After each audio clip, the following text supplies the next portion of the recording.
téléspectateur u Den Pro TV yi maa ngi leen di ziar di am mbégte ak contentement teew ak yéen tey fii ci cosaan nga xamante ni Pape Diouf war fi def émission bu rëy nga xamante ni mooy invité d'honneur ak Pape Cheikh Diallo ñu ànd ci nag ak staffu génération consciente gi yëpp tey di dalal nag koo xamante ni sama mag la sama xarit yàgg lool ci aar bi maa ko fi emprunté muy Moussa Diouf lépp nag ñuy waajal rek tournée nationale bi Pape Diouf war a def nga xamante ni tey moom la war a def partout dans le Sénégal Moussa maa ngi lay nuyu. maa ngi lay ziar di la fay la sa wàccuwaay yéen ak waa Jéeri Ngoné production yëpp di ci jiital sama maam Cheikh di ko baax jeune ma gis ni daal ko nangoo liggéey ko mën a jàppale nit macha allah. Moussa tey boo ñëwee fii fekk gars yi di bëgg a répété nii di waajal émission l'invité d'honneur Pape Diouf ak Pape Cheikh Diallo tey lan nga yëg.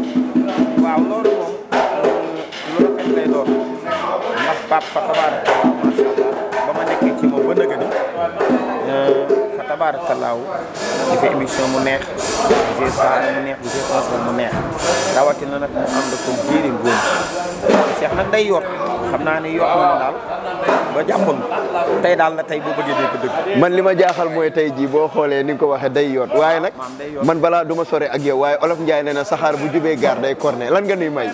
Jéeri Ngoné la be ma sa mbokk li ma te seeni ndaat Jéeri Ngoné mbay ndeysaan jéwal ya ca ndaat ak jéer ya ca ndaat koo ci woo mu ne maa la be sa mbokk li ma te seeni ndaat maam Cheikh Mbay la anara ko Papa Diouf kii bëgg Papa Diouf maam Cheikh Mbay lay doon ale Fall sama rakk jaañi nii ndeysaan boo waxee mu neex ale nee naa la boo communiqué mu neex nouvelle génération bi nga xam moo xew ci jamono ndeysaan ale Fall seen patron la gëmee ko mais li ma la bëgg a laaj mooy dañuy dem tournée nationale Pape Diouf ak Jéeri Ngoné production ñu war ko njëkkee nag dëkk bu rëy muy fan di Kër Massar lan nga leen di wax waa Kër Massar. waaw loolu Pape macha allah yow aale loolu Pape waree def sax yàgg. dëgg la waaye nag du jot yomb.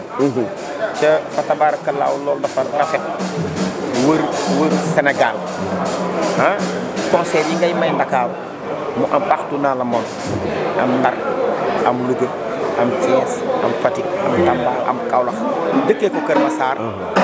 loolu defe naa ni waa Kër Massar booy boo ngeen pare te xam ni Pape Diouf Jéeri Ngoné gi ñëw ak cassette bu bees bi nga xam ne Jéeri moo ko produire nag. waaw. nga xam man ni maa ko aw mu doon morceau yoo xam ne ba nëgg di génn ko benn rek lañ leen ci mayegum dëkk bi nar a toj muy góor day dëgg yeneen morceau yi aali bu génnee fu ñu jëm. doy na waar. kenn du maam Cheikh. foofu lañ koy daggee di wax ne rek kii mooy Moussa Diouf di suñu xarit di suñu doomu ndey mais duñu sori kaay dañuy dem ci Assane.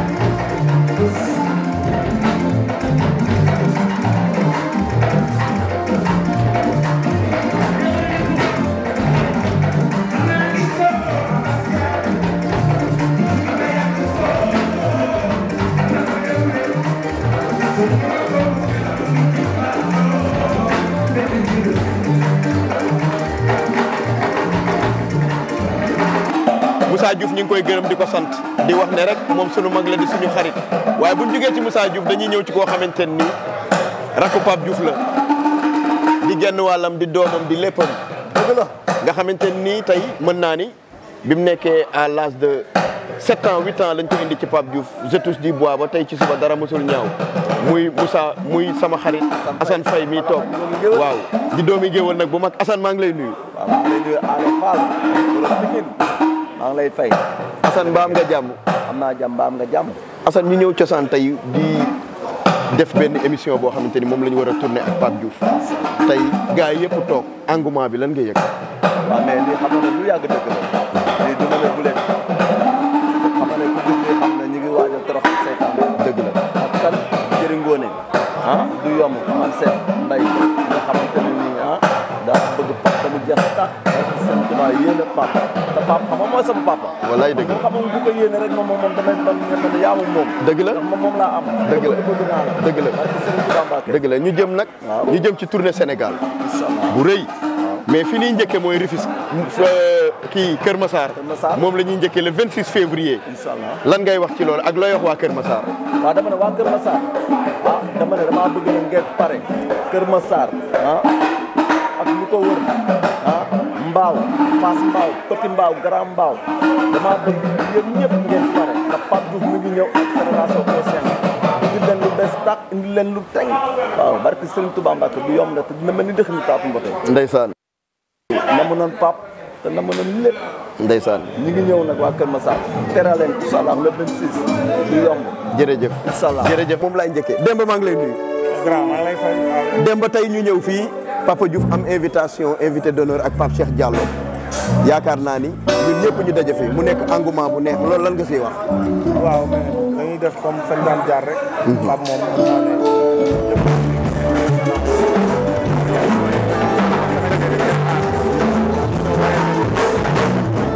mais Demba Papa Diouf war a jël tournée Sénégal ak Jéeri Ngoné production yaakaar naa ni muy mën naa ni c'est la première fois kon tey. ban satisfaction nga ci am ñu war a njëkk nag Kër Massar ak lan ngay wax waa Kër Massar. waaw loolu dañu koy kontaan mën naa ne Pape moom pour Sénégal dañ koy xaar fu nekk mais macha allah boobu ba tey gis nga fan yii concert yi ñuy def ci àll bi suñu dem def nañ koy accueillir kon di wax waa Kër Massar nañ xaar Pape mu ñëw jaar fi mu daan jaar bégal leen waaye leen ñëpp kontaan ndax mën naa ne loolu lañ wax.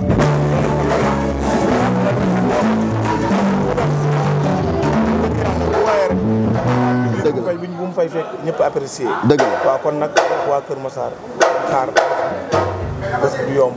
le 26 février. le 26 février loolu du yomb. du yomb de. du yomb de. dina mel ne ba ngóor jaayee mbaam ma. waaw dina mel ni ba ngóor jaayee mbaam ma.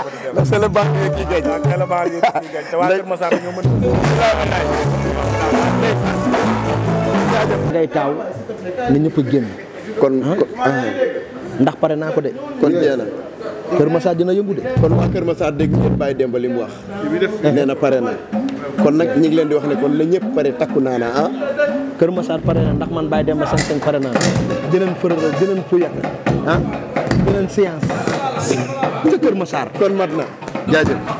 di wax ne rek Papa Diouf war a jëm ci tournée bu mag ak Jéeri Ngoné seen frère seen xarit seen lépp ñu war a njëkk nag Kër Massar war ko def doom ndax ku ne xam ne ni Papa Diouf musul dugg Kër Massar di fa tëgg concert ñu war ci ànd ak moom ñun ñëpp jàppale ko soutenir ko lan ngay wax si loolu. waaw loolu moom di ko rafetlu rek di wax ne initiative bu rafet la ndax Pape moom instant bi ñëpp ko soxla tey su demee Kër Massar loolu fête bu rëy la biir Kër Massar bu waxee nga xam ne foofu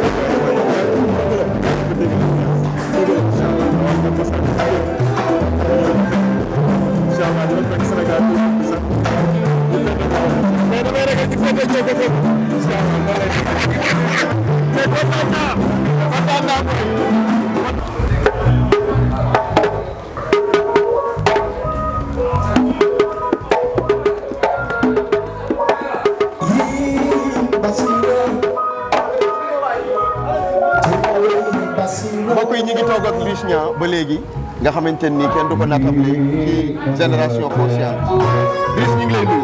maa leen di fay. Jéeri Ngoné TV. mbaa nga jàmm. am naa jàmm suñu télé. waaw loolu dëgg la DN TV mooy suñu télé mais Liss. dañoo nekk sax ni xam naa ni ci en pleine répétition pour commencer émission. waaw dëgg la mais damay dagg wax ñu jëm ak Pape Diouf tournée bu rëy tournée Sénégal war a njëkkee nag Kër Massar lan nga ciy wax. loolu ñu ngi woo waa Kër Massar yëpp di leen wax ne teew leen boo leen teewee mu neex te Pape Diouf dina leen indi lu rëy te xam nga ni Pape Diouf ak Jéeri Ngoné production benn la sotti cee def ci la ñu ànd war a bégal waa Kër Massar du yomb de. loolu moom yaakaar naa ko moom. du yomb. kàddu gu mujj gi.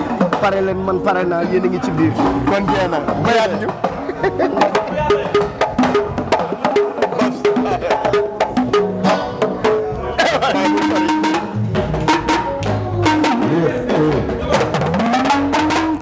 mbokk yi ñi ngi taxaw ak nag sunu mag sunu xarit yaakaar naa ne boo nee génération consciente moom la muy Alaaji Modou Baye Modou maa ngi lay nuyu.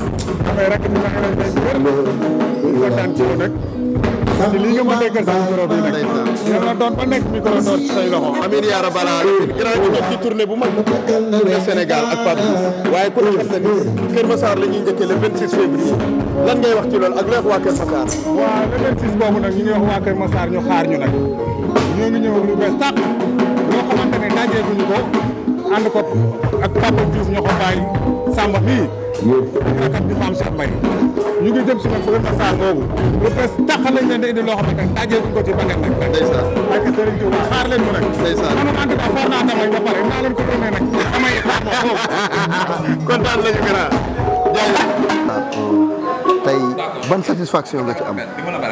waaw loolu dama siy kontaan rek ndax xam nga Pape moom moom mooy l'homme des grands événements. moom dafa am bés moom professionnel la dafa xam liggéeyam mën ko nekk si professionnel yàgg ci mbapat si nag aussi. dëgg la ba tax na duñ na guleen li muy def nii moo ci gën a ndaw Kër Massar bi. yàlla dina ko si defal jàmm ci bàkk Sëñ Tuubaa. amiin yaa rabbal aalamiin. waaw waaw yàlla dina ko si defal jàmm bu baax a baax a baax a baax a baax a baax. li nga wax dama xel daa dem ci Tafa. rakku Pape Diouf.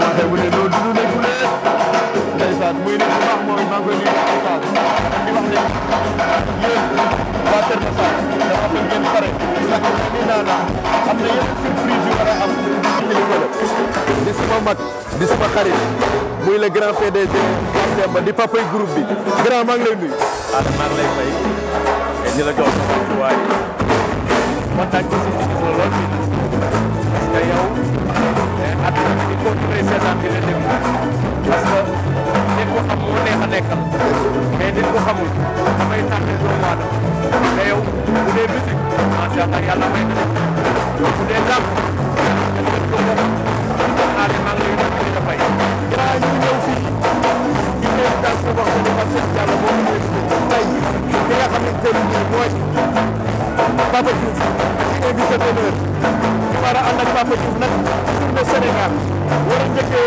Kër Massar loolu lan nga ci wax. Papa Diouf dama ragal ci bu ma jot na yow sama conseil nga sama lépp nga ànd ak man